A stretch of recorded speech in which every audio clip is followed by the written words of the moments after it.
जवळपास 15-20 दिवसांनी अचानक माझा फोन वाजला. समोरून आवाज आला, वैशाली, मी अलका कुबल बोलते. बापरे, तो क्षण मी आजही विसरू शकत नाही. नमस्कार मित्रमैत्रिणींनो, मी वैशाली आहेर आणि तुम्ही पाहत आहात FM KMW 29. तुम्ही हा फोटो पाहताय ना, हा फोटो साधारण 10 वर्षापूर्वींचा आहे. तेव्हा मी मराठी चित्रपटसृष्टीतील ज्येष्ठ अभिनेत्री अलका कुबल ताईंची मुलाखत घेण्याचा विचार करत होते. पण खरं सांगायचं तर त्यांना फोन करताना माझे हात अक्षरशः थरथरत होते. मनात एकच प्रश्न होता, एवढ्या मोठ्या अभिनेत्री माझा फोन उचलतील का? धीर करून मी फोन केला आणि त्यांनी अतिशय प्रेमाने माझ्याशी संवाद साधला. त्या म्हणाल्या, वैशाली, मी सध्या 8-10 दिवसांसाठी मुंबई बाहेर आहे. मी परत आले की तुम्हाला फोन करते. त्यावेळेस अलकाताईंची टीव्हीवर एक मालिका यायची. गावागावांमधले देवांची मंदिर आहेत त्यांची माहिती सांगायच्या. मला नक्की आठवत नाही त्या मालिकेचं नाव. तुम्हाला माहित असेल तर नक्की सांगा कमेंटमध्ये. मी फोन ठेवला, पण मनात वाटलं एवढी मोठी अभिनेत्री मला खरंच पुन्हा फोन करेल, आणि मीही ते विसरून गेले. जवळपास 15-20 दिवसांनी अचानक माझा फोन वाजला. समोरून आवाज आला, वैशाली, मी अलका कुबल बोलते. मी आता 2-3 दिवस घरी आहे. तुम्हाला वेळ असेल तर मुलाखतीसाठी या. बापरे, तो क्षण मी आजही विसरू शकत नाही. एवढ्या मोठ्या अभिनेत्रीने स्वतः दिलेला शब्द पाळला होता. त्या एका फोनने मला एक गोष्ट शिकवली, मोठेपणा नावात नसतो, तो स्वभावात असतो.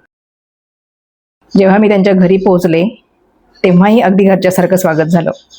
दार उघडताच त्यांचा मोठा गोंडस डॉगी दिसला. थोड्याच वेळात त्यांचे पती समीरजी त्याला फिरायला घेऊन बाहेर जाताना दिसले. घरात एक वेगळी शांतता आणि आपुलकी जाणवत होती. तिथेच माझी भेट त्यांच्या सासूबाईंशी झाली.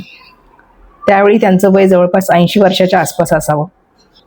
गप्पांच्या ओघात अलकाताईंनी एक गोष्ट सांगितली जी आजही माझ्या मनात कोरली आहे. त्या म्हणाल्या, आज मी जे काही आहे ते माझ्या सासूबाईंमुळे. माझ्या मुली लहान असताना त्यांनी इतक्या प्रेमानं सांभाळलंय, म्हणूनच मी निर्धास्तपणे कित्येक महिने बाहेर पडून काम करू शकले. त्यांनी मला फक्त सून म्हणून नाही तर मुलगी म्हणून साथ दिली. हे ऐकताच मला जाणवलं, यशाच्या मागे फक्त एक व्यक्ती नसते तर संपूर्ण कुटुंब असतं.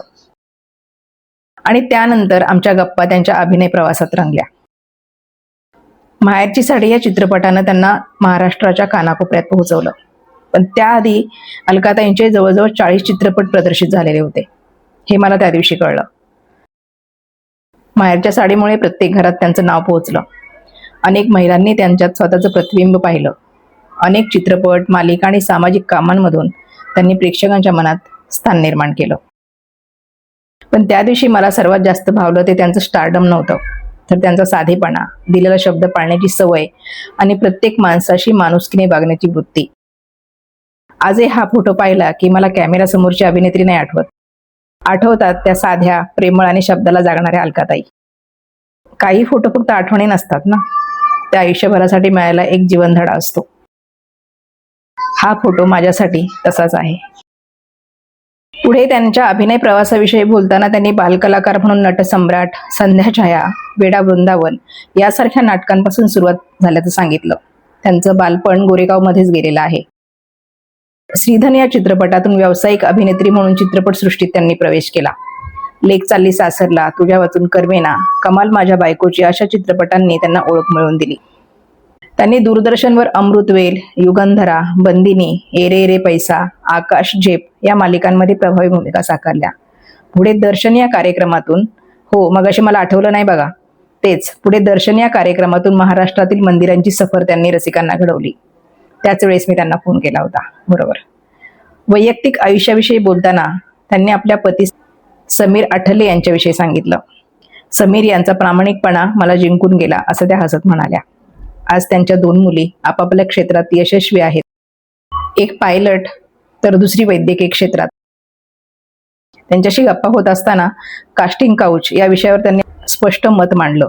त्या म्हणाल्या की तरुणपणी त्यांनाही असा तडजोडीचा प्रस्ताव आला होता, पण मी ठाम नकार दिला, कारण मेहनतीला पर्याय नाही, शॉर्टकटने मिळालेले यश टिकत नाही, हे माझं स्पष्ट मत आहे, असं त्या म्हणाल्या.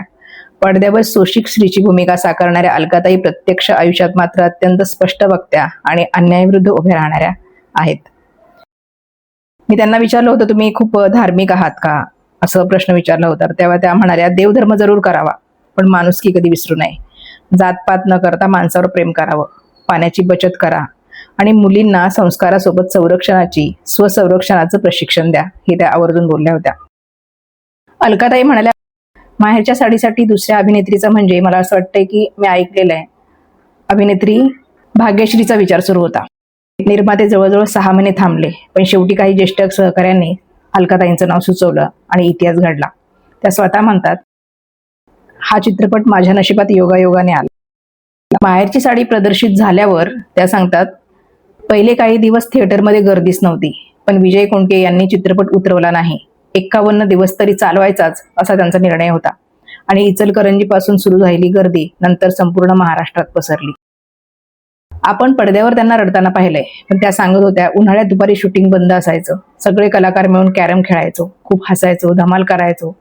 पडद्यामागचं वातावरण अगदी उलट असायचं.